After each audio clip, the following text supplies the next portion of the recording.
Good morning, Liberty Church. I'm Tara Woodward, one of the pastoral interns as well as the family ministry coordinator.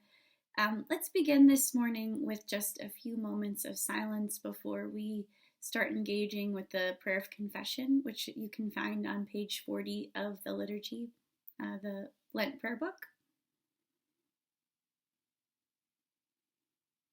You have given us a world of beauty, and we have spoiled it. A world to feed us, and so many go hungry.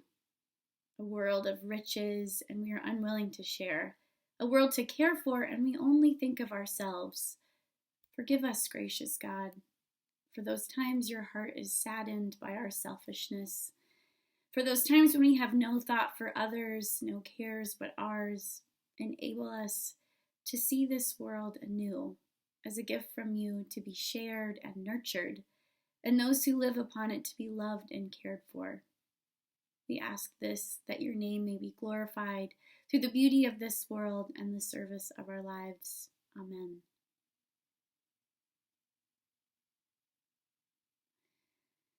As we start our first day of the week with a selection from Mark about the fig tree, perhaps we, like the Lord, find ourselves saddened to find this story about the fig tree, which is a strange story of it withering and dying on Jesus' way to Jerusalem.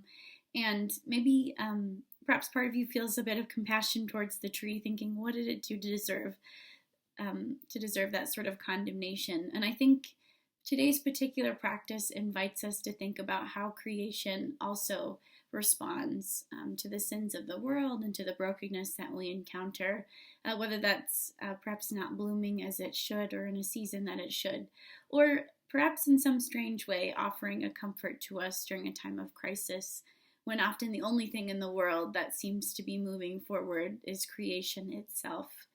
Another interesting thing about this story of the fig tree is that it sort of offers us an image that prefigures an image of the cross on Friday, when Jesus will hang from the tree and perhaps be this strange sort of fruit for our salvation, and strange fruit for us to begin seeing how the Lord will continue to make things new in a way that we couldn't think possible.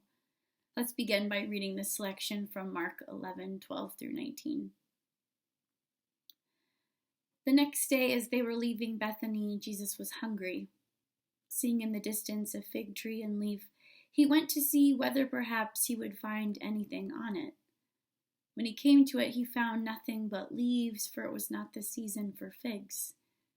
He said to it, "May no one ever eat fruit from you again." And his disciples heard it. Then they came to Jerusalem, and he entered the temple and began to drive out those selling and those buying in the temple. And he overturned the tables of the money changers and the seats of those who sold doves. He would not allow anyone to carry anything through the temple. He was teaching and saying, "Is it not written, 'My house shall be called a house of prayer for all the nations'? You have made it a den of robbers." When the chief priests and the scribes heard it, they kept looking for a way to kill him, for they were afraid of him. The whole crowd was spellbound by his teaching. And when evening came, Jesus and his disciples went out into the city. This is the word of the Lord. Thanks be to God. Again, as I mentioned earlier, this fig tree is sort of a symbol of both of the cross and also of how God's people have not borne fruit in the way that they should, and in the season that the Lord gave to them to bear it at those times.